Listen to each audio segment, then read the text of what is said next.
Hello dear friends, कैसे हैं आप सभी लोग।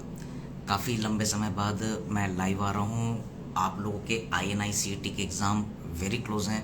FMG का भी एग्ज़ाम डिक्लेयर करेक्ट डेट नहीं किया गया है, लेकिन इसका जो मंथ है वो डिक्लेयर कर दिया गया है।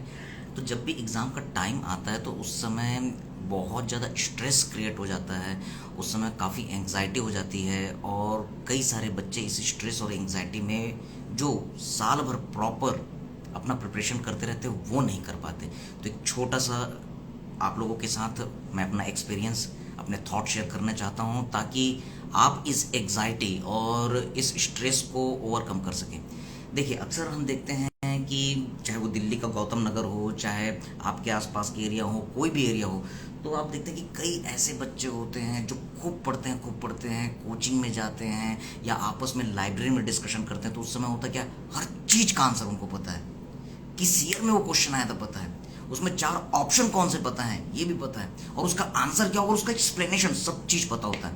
और उनको देख करके हमको लगता है यार ये तो क्या पढ़ता है, इसका तो सिलेक्शन होगा ही होगा। और वहीं पर कुछ ऐसे बच्चे होते हैं जो हो सकता है कि लाइब्रेरी भी ना आए, या फिर लाइब्रेरी आते हैं तो हार्डली 1-2 घंटे सिटिंग दे पाते हैं और वो चले जाते हैं। और at the day of the result, जब रिजल्ट आता है तो हम देखते हैं कभी कभी ऐसा भी होता है कि बहुत अच्छे अच्छे पढ़ने वाले बच्चों का सिलेक्शन नहीं हो पाता। यार ये तो बहुत अच्छा पढ़ता था, इसे हर ईयर के क्वेश्चन पता थे, ऑप्शन क्या क्या थे ये पता थे, उसका आंसर क्या था वो पता था, और उसके एक्सप्लेनेशन में क्या क्या चीज़ें थी वो सारी चीज़ें पता थी, लेकिन इसका सिलेक्शन नहीं हुआ। ऐसा क्यों? क्योंकि जब एग्जाम का टाइम आता है एक सिंपैथेटिक स्टिमुलेशन होता है, अंदर से डर लगता है, स्ट्रेस होता है, फियर होता है, और हमारा जो परफॉर्मेंस होना चाहिए वो वीक हो जाता है। जब क्वेश्चन आया स्क्रीन पर, क्वेश्चन है, 4 ऑप्शन है, और उनको देखने के बाद हम अपना दिमाग लगाते हैं, ये किस सब्जेक्ट में कहाँ पर मैंने पढ़ा था, किधर से पढ़ा था, क्या था, कैसा था, ये था। हमको 4 ऑप्शन दिखते हैं और फिर वो 4 ऑप्शन जो बेस्ट लगता है आगे बढ़ जाता है, फिर अगला क्वेश्चन करते हैं। लेकिन जो बच्चा बहुत ज़्यादा स्ट्रेसफुल रहता है, एंग्जाइटी लेता है, सोचता है कि अब आगे क्या होगा, ऐसा होगा कि वैसा होगा, क्वेश्चन बना रहा है लेकिन ध्यान कहीं और है, किसी भी चीज़ में, यार मेरा सिलेक्शन होगा कि नहीं होगा, यार अगर मेरा सिलेक्शन नहीं हुआ तो मम्मी पापा क्या कहेंगे, यार अगर मेरा सिलेक्शन नहीं हुआ तो दोस्त क्या कहेंगे, यार अगर सिलेक्शन नहीं हुआ तो मैं जो सोचा हूँ आगे वो हो पाएगा कि नहीं। कुछ लोगों के मन में ऐसा भी टेंशन होता है, यार मेरी शादी हो पाएगी कि नहीं, यार मेरी होने वाली मुझको छोड़ के चले जाएगी क्या।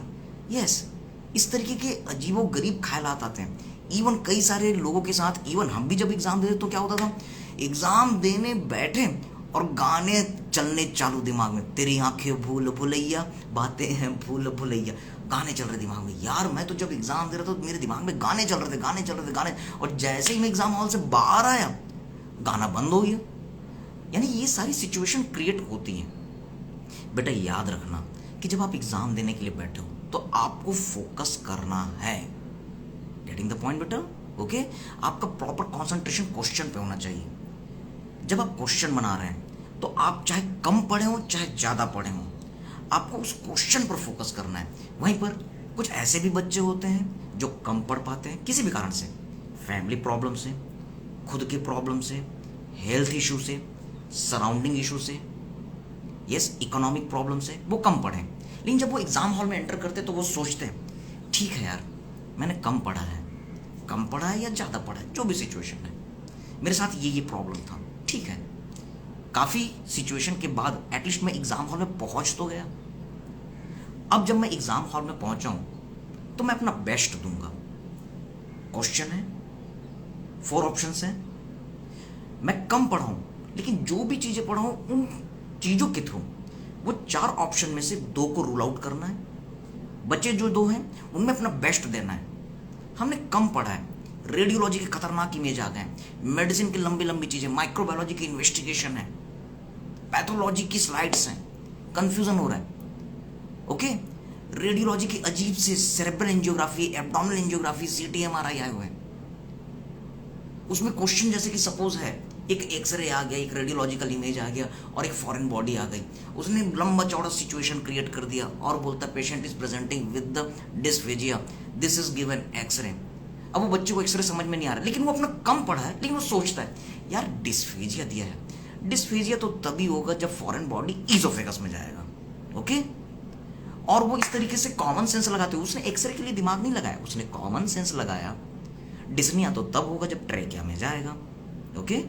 डिस्फेजिया तो तभी होगा जब वो ईजोफेगस में जाएगा, ईजोफेगस को मार्क किया, आगे बढ़ गया। अब जब वो अगला क्वेश्चन अटेम्प्ट कर रहा है तो जो बहुत ज्यादा बच्चा पढ़ा था, जो ये सोच रहा था कि यार मेरा सिलेक्शन होगा कि नहीं होगा, अगर सिलेक्शन नहीं हुआ तो ऐसा हो जाएगा, वैसा हो जाएगा, ये हो जाएगा, वो हो जाएगा, इवन कई बार एसी नहीं चलता रहता, पीने के लिए पानी नहीं मिलता रहता, और वो सोचते रहता है अरे यार एसी नहीं चल रहा है, अरे यार पीने का पानी नहीं मिल रहा, अरे यार वॉशरूम लग रहा है, अरे मेरे बाजू वाले उठ करके जा रहे हैं, मेरा नेट स्लो हो गया तो मुझको और टाइम ड्यूरेशन मिला है, एक घबराहट हो रही है, वो उसका दिमाग ये सभी चीज़ में लगा। लेकिन ये जो बच्चा कूल काम रिलैक्स था, वो कम पढ़ा था, लेकिन वो ठंडे दिमाग से क्वेश्चन पर फोकस किया, जो बेस्ट लगा उसको मार्क किया, आगे बढ़ गया।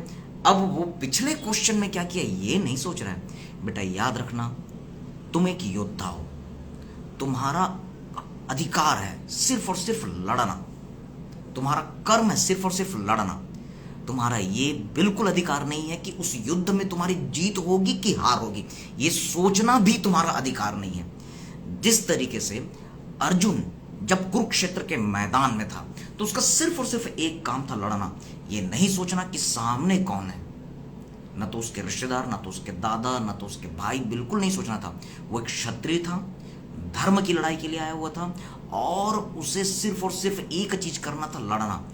इस युद्ध में उसकी जीत होगी कि हार होगी ये भी उसका हक नहीं था। भगवान श्री कृष्ण ने उसको सिर्फ एक यही चीज समझाई।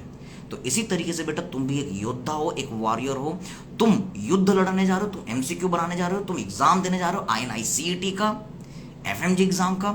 तुम्हारा ये हक ही नहीं है कि तुम ये सोचो कि तुमने जो ऑप्शन टिक किया है वो सही है या गलत।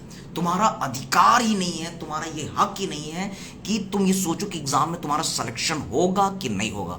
बेटा तुम्हारा सिर्फ और सिर्फ एक कर्म है कि 4 क्वेश्चन है, उसमें आपके अलग अलग तरीके के ऑप्शन हैं, हर क्वेश्चन पर फोकस करना है, जितने भी क्वेश्चन है हर चीज पर आपको कंसंट्रेशन होना चाहिए।